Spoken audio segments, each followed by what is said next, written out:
Ayo sinau supaya tidak dungu. Halo guys, dalam kesempatan ini saya ingin mendongeng, yaitu tentang sejarah perkembangan dari akuntansi.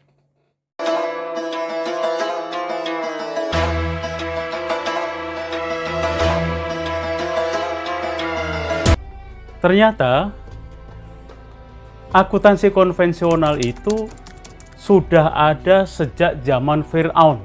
Akuntansi merupakan profesi yang tertua, ya, mulai dari zaman prasejarah.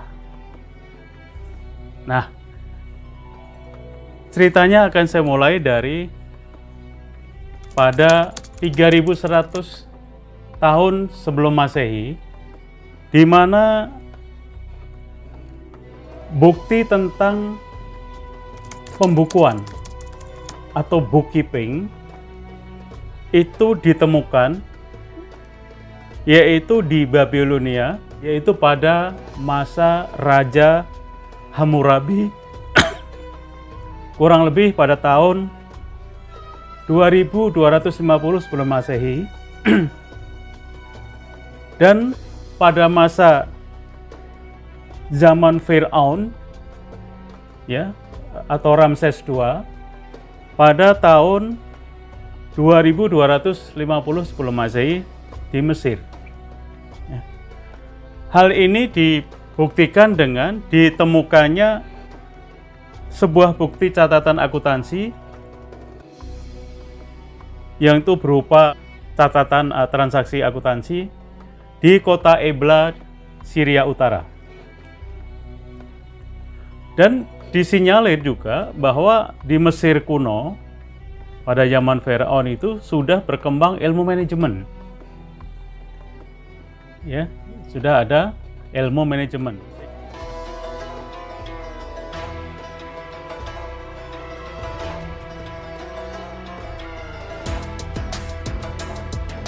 Pada masa Firaun sudah menggunakan manajemen untuk pembangunan proyek piramida atau piramid, yaitu untuk melihat Tuhannya Musa, ya, dalam satu riwayat di kitab suci Al-Quran.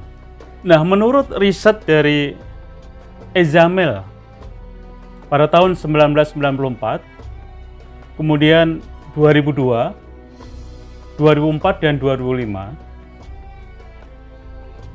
beliau mengatakan bahwa tahun 3100 sebelum Masehi di Mesir kuno itu sudah ada pembangunan infrastruktur, yaitu pembangunan irigasi, yaitu membangun tanggul dan pintu air, sehingga pertanian dan peternakan di negara itu, di kerajaan itu, menjadi melimpah ruah, yang pada akhirnya nanti berkembang juga mengenai perdagangan, ya, dunia perdagangan, dan bahkan mengenal nilai satuan mata uang moneter, ya, dan transaksi-transaksi perdagangan. Guys, semua tentu saja sudah mendengar, bahkan ini adalah manusia yang sangat fenomenal.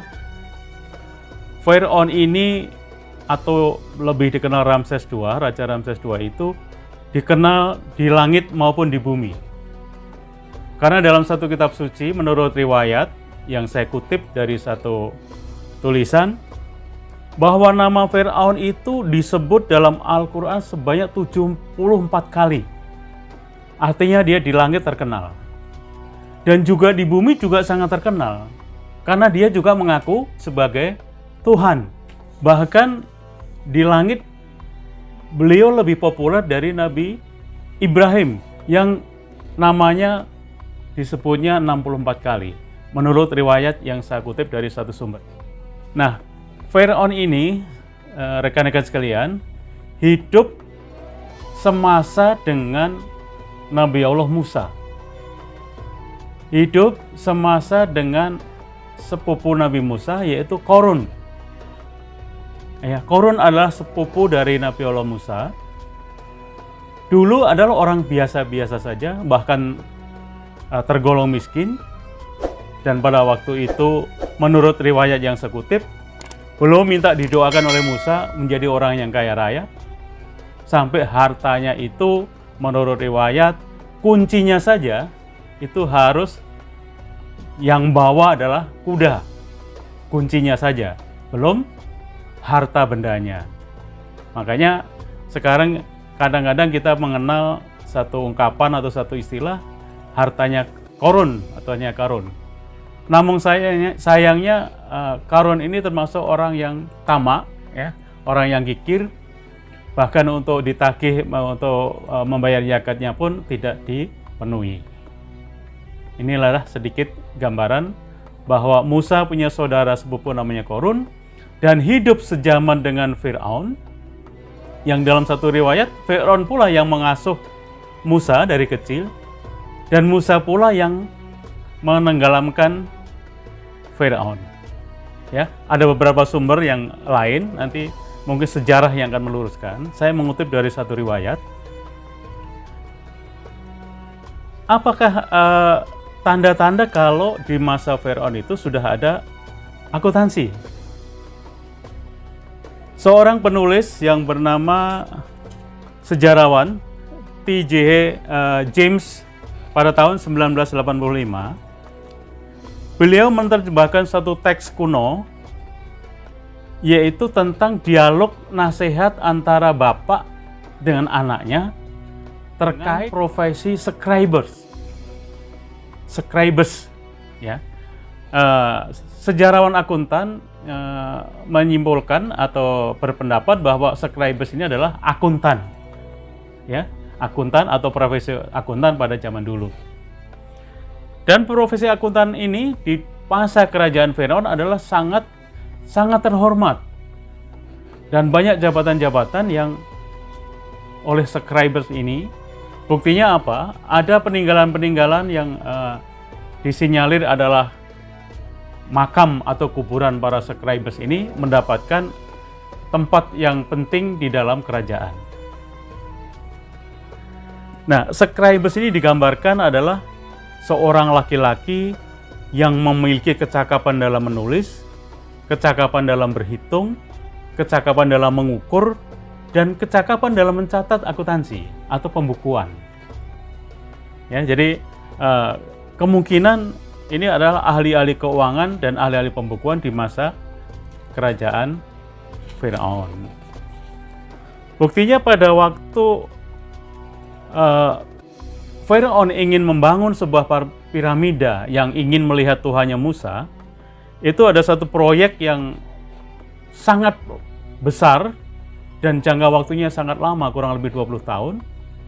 Ini memperkerjakan para ahli-ahli akuntansi, ya tentu saja, karena ini menyerap anggaran yang sangat besar, dan ini merupakan proyek dari negara atau proyek dari kerajaan.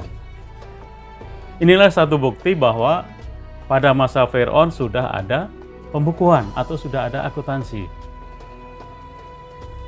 Kemudian di riwayat lain bahwa di Cina akuntansi pemerintahan juga sudah berkembang di masa dinasti Chao, yaitu pada tahun 1122 sampai 256 sebelum Masehi. Dan juga di Yunani, yaitu pada masa Zenon itu ada teori akuntansi yang ditulis, yaitu sekitar tahun 256 sebelum Masehi. Bahkan dalam satu riwayat, di dalam beberapa riwayat yang saya kutip dari sumber lain, mengatakan bahwa sejak Nabi Allah Yusuf itu sudah ada akuntansi. Bahkan Nabi Allah Yusuf itu menjadi bendahara negara, atau menjadi mungkin kalau sekarang itu Menteri Keuangan, yang ditugaskan oleh raja untuk mengatur sumbangan sosial atau bantuan sosial kepada masyarakat yang membutuhkan. Itu proyek selama 7 tahun karena adalah masa kemarau panjang dan paceklik. Nah, tentu saja untuk distribusi dan mengelola dana sosial yang sekian lama dan sekian besar dalam satu kerajaan, sudah barang tentu harus akan menggunakan catatan akuntansi. Bagaimana tidak kita bisa memanage, bisa mendeteksi sumbangan itu sudah sampai di mana atau sudah berapa banyak yang kita keluarkan kalau tidak menggunakan catatan akuntansi. Itu argumentasi yang dibangun oleh riwayat tersebut, namun sulit untuk mendapatkan bukti empiris, bukti otentik.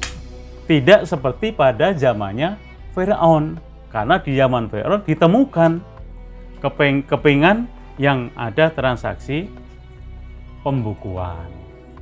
Itu dasar kenapa merujuk pada riwayat Firaun. Walaupun akuntansi sudah ada sejak zaman Firaun, sejak zaman 2250 sebelum Masehi, tapi sejarah hingga saat ini hanya mengenal yang namanya Luca Pacioli sebagai bapak akuntansi dunia, bapak akuntansi modern, atau the father of accounting. Ya, ini tentu saja diklaim oleh dunia barat bahwa Pacioli lah yang layak diakui atau dianggap sebagai bapak akuntansi modern. Karena apa? Lucas Pacioli telah menulis, yang telah menerbitkan sebuah buku pada tahun 1494, ya, ketika Luca Pacioli berusia 49 tahun, yang berjudul Summa de Arithmetica Geometria Proportioni et Proportionalita. Agak sulit ya lidah kita kalau mengucapkan. Lucas ini memiliki nama lengkapnya adalah Fra Luca Bartolomeo de Pacioli dan dilahirkan di San Sepolcro atau Tuscany, Italia pada tahun 1445. Nah, karena ilmu atau mengakui sebuah keilmuan atau menemukan sebuah keilmuan itu harus bisa dibuktikan dengan bukti empirik. Nah, salah satu yang menerbitkan buku tentang akuntansi, meskipun sebenarnya akuntansi itu hanya dalam satu bab di dalam bukunya Lucas yang Summa de Arithmetica tadi, yang sebenarnya lebih banyak membahas tentang matematika, tetapi ilmuwan barat mengklaim bahwa Lucas lah yang layak disebut sebagai the father of accounting atau bapak akuntansi modern. Ini barangkali yang mendasari hingga sekarang yang guys semua kenal bapak akuntansi modern adalah Luca Pacioli.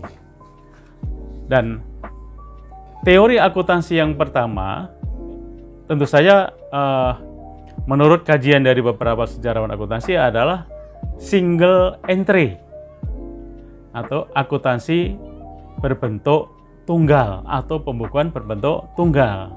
Nah, Luca ini sudah akuntansi berbentuk ganda atau double entry.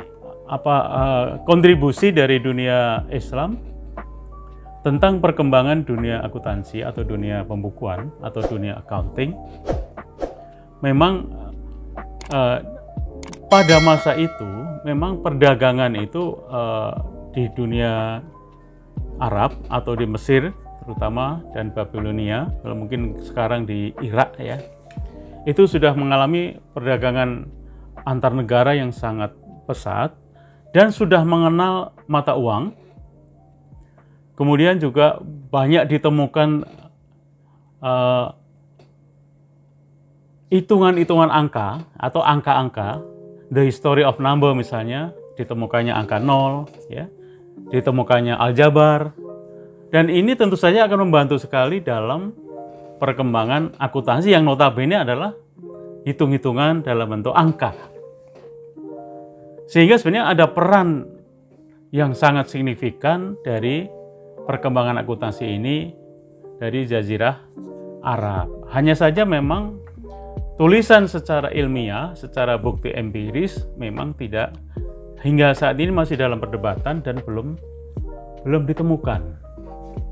Itulah kira-kira guys, sekelumit tentang riwayat bahwa akuntansi itu sudah ada dari zaman Firaun, dan itu ada bukti-bukti otentik yang ditemukan, dan bahkan pembangunan yang memerlukan biaya besar, dan tentu saja ini akan melibatkan hitung-hitungan dunia akuntansi. Nah, nanti dalam perkembangannya bagaimana akuntansi pada masa Rasulullah misalnya, pada masa Khulafaur Rasyidin, pada masa selanjutnya, nanti kita akan coba bahas di dalam sesi berikutnya. Kita akan menggali dulu sumber-sumber yang valid. Dan guys, perlu ketahui bahwa saya mendapatkan satu teks yang dikarang oleh Luca Pacioli, yaitu Summa de Arithmetica Geometria Proportioni et Proportionalita. Ada teksnya, nanti bisa diunduh kalau mau. Kita lihat, itu teks ditulis pada abad ke-15, yaitu pada tahun 1494, dan jurnal-jurnal yang saya kutip dalam video ini nanti bisa diunduh bila diperlukan, dan nanti selanjutnya akan kita bahas mungkin dalam perkembangan selanjutnya. Barangkali itu dulu sekelumit tentang sejarah akuntansi di dunia ini, di mana ilmu ini sekarang sudah dipergunakan jutaan, bahkan puluhan juta perusahaan yang ada di dunia. Jadi ilmu ini adalah ilmu pragmatis, ilmu untuk kehidupan sehari-hari, dan hingga kini masih digunakan, dan semakin lama semakin maju. Nanti kita singgung ilmu akuntansi apa dalam perkembangannya. Nanti ada akuntansi positif, nanti ada akuntansi berbasis IFRS, ada akuntansi konservatif, ada akuntansi normatif, dan lain sebagainya dalam pertemuan dalam video berikutnya. Demikian dulu, lebih dan kurang mohon maaf.